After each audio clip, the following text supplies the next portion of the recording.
বিসমিল্লাহির রহমানির রহিম। প্রিয় দেশবাসী, আসসালামু আলাইকুম। আজকে আমি আপনাদের সাথে একটি বিষয় নিয়ে খুব সংক্ষেপে দুটি কথা বলতে চাই।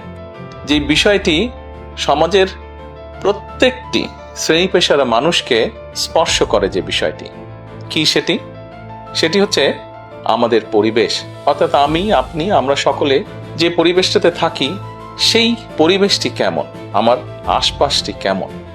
আপনারা নিশ্চয়ই অধিকাংশ ক্ষেত্রে খেয়াল করে দেখেছেন, আমরা ঢাকা শহরের যে কোনো রাস্তাঘাটই হোক, যে কোনো এলাকাই হোক, যে কোনো জেলা শহরের এলাকাই হোক, রাস্তাঘাট হোক, এমনকি উপজেলা পর্যায়েও ক্ষেত্র বিশেষে বিভিন্ন গ্রামগঞ্জেও আমরা দেখেছি যে যেখানে বাজার ঘাট বা রাস্তা চলাচলে বেশি, সেই জায়গাগুলোতে চারিদিকে একটা জিনিস খুব পরিষ্কারভাবে চোখে পড়ে, যেটি আমরা যখন ছোট ছিলাম, আজকে থেকে 40 বছর আগে, 30 বছর আগে দৃশ্যটা এমন ছিল না, কিন্তু বর্তমানে দৃশ্যটা এইরকম। সেটা কেমন?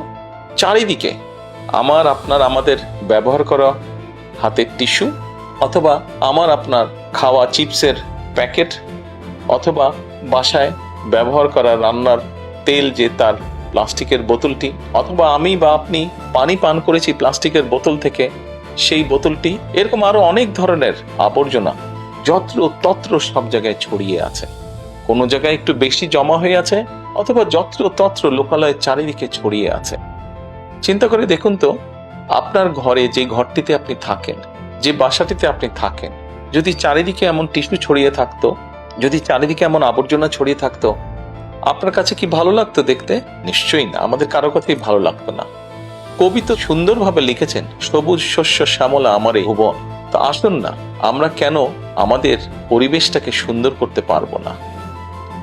বাংলাদেশের অধিকাংশ মানুষই পায়ে হেঁটে চলে, অথবা রিকশায় যায়, অথবা বাসে চলাচল করে। এই মানুষগুলো যখন রাস্তা পার হয়, বিভিন্ন জায়গায় যখন আবর্জনা জমে থাকে, ময়লা থাকে, এই মানুষগুলোর কিন্তু অনেক কষ্ট হয়, বিভিন্ন জায়গায় অনেক দুর্গন্ধ হয় আবর্জনা জমে থাকে। তবে আমরা যদি সকলে মিলে একটু সচেতন হই, আমরা যদি নিজেরা সচেতন হই, যত্রতত্র যদি আমাদের ব্যবহারকৃত আবর্জনাগুলো যদি যত্রতত্র আমরা না ফেলে দিই, আমরা যদি একটি নির্দিষ্ট জায়গায় এই আবর্জনাকে জমা করি এবং নির্দিষ্ট উপায়ে যদি এটাকে পরে ধ্বংস করি, তাহলে যেমন আমাদের পরিবেশটি ভালো থাকবে, ঠিক একইভাবে আমরা আমাদের পরিবেশটাকে সুন্দরভাবে রাখতে পারবো। দেখুন, অনেক জায়গায় আমি দেখেছি, গত কয়েক মাসে যখন আমি দেশের বিভিন্ন জায়গায় গিয়েছি, হয়তো কোনো একটি পুকুরের পাশ দিয়ে যাচ্ছি, দেখেছি পুকুরের ভিতরে বিভিন্ন রকম ময়লা স্তূপ হয়ে পড়ে আছে, অথবা পুকুর পাড়ে বিভিন্ন ময়লা স্তূপ হয়ে পড়ে আছে। অথচ একসময় কিন্তু এই পুকুর পাড়ে এই মানুষ বিকেলে বসতো, গল্প করত পরিবার পরিজন নিয়ে, কিন্তু এখন আবর্জনার জন্য সেটি সম্ভব হয় না। ঢাকা শহরেও বিভিন্ন পার্ক আছে, বিভিন্ন জেলা শহরেও বিভিন্ন পার্ক আছে।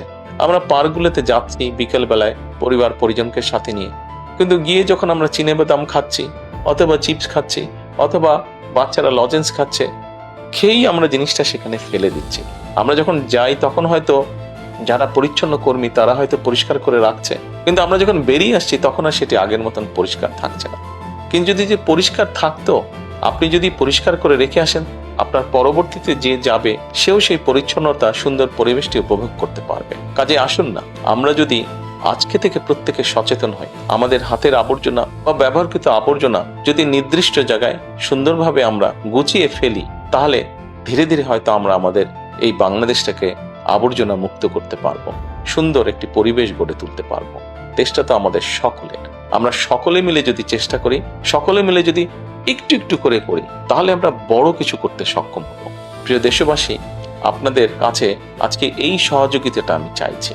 আমরা সকলে মিলে আসুন, চেষ্টা করি আমাদের দেশটিকে পরিষ্কার সুন্দর রাখতে। আমরা সকলে মিলে চেষ্টা করি আমাদের পরিবেশটিকে সুন্দর পরিষ্কার রাখতে, যা নিশ্চিত করবে আমাদের আগামী দিনের বংশধরদের জন্য একটি সুস্থ দেশ, সুস্থ পরিবেশ।